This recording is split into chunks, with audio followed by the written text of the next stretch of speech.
কাঠের ঠুকঠাক শব্দ চারদিকে। এই কাঠগুলোকেই জোড়া লাগিয়ে রং পলিশ করে তৈরি হচ্ছে বইমেলার এক একটি স্টল।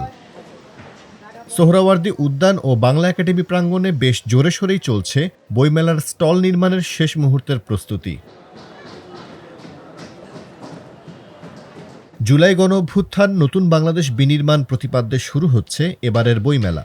১ ফেব্রুয়ারি মেলার উদ্বোধন করবেন অন্তর্বর্তীকালীন সরকারের প্রধান উপদেষ্টা ডক্টর মোহাম্মদ ইউনূস। বইমেলার ইতিহাসে এবারই সবচেয়ে বড় পরিসরে সবচেয়ে বেশি স্টল নিয়ে শুরু হতে যাচ্ছে অমর একুশে বইমেলা ২০২৫। গত বছরের তুলনায় এবারের বইমেলায় স্টল প্যাভিলিয়নের সংখ্যা বেড়েছে।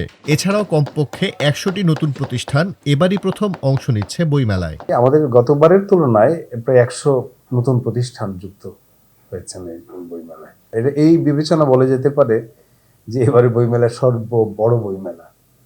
কারণ আমরা সোহরাওয়ার্দী উদ্যানের দিকেও ছড়িয়ে গেছি, পুরো উদ্যানটাকে কিন্তু আমরা কাজে লাগাচ্ছি।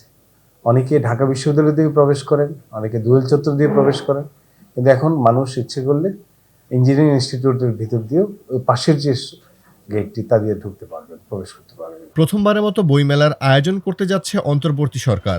আয়োজনেও থাকছে কিছুটা ভিন্নতা। বইমেলায় জুলাই চত্বর ছাড়াও থাকবে বিভিন্ন চমকপ্রদ আয়োজন। এছাড়াও থাকবে শিশু প্রহর। আগের বইমেলাগুলো আমাদের নানান সীমাবদ্ধতার মধ্যে দিয়ে করতে হচ্ছে, কোনো সন্দেহ নেই।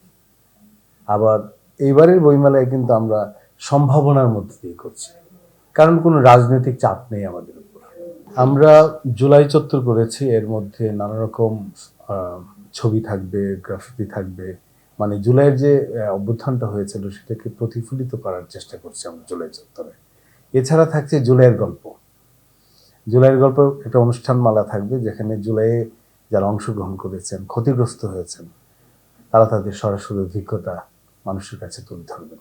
গত বছরের মতো এবার বইমেলায় যাতে অপ্রীতিকর কোনো ঘটনা না ঘটে সে ব্যাপারে আইন শৃঙ্খলা রক্ষাকারী বাহিনী আরও বেশি তৎপর থাকবে বলে জানিয়েছেন বইমেলা পরিচালনা কমিটির সদস্য সচিব। আর ঠিক ৩ দিন পরে উদ্বোধন হবে মহান একুশে গ্রন্থমেলা। ১ ফেব্রুয়ারি অন্তর্বর্তীকালীন সরকারের প্রধান উপদেষ্টা ডক্টর মোহাম্মদ ইউনূস এই মেলার উদ্বোধন করবেন। আর ঠিক এর পরপরই এই মেলাটি সর্বসাধারণের জন্য উন্মুক্ত করে দেওয়া হবে। এই মুহূর্তে চলছে মেলার সর্বশেষ প্রস্তুতি, যে প্রস্তুতি চলবে আগামী ৩১ জানুয়ারি পর্যন্ত।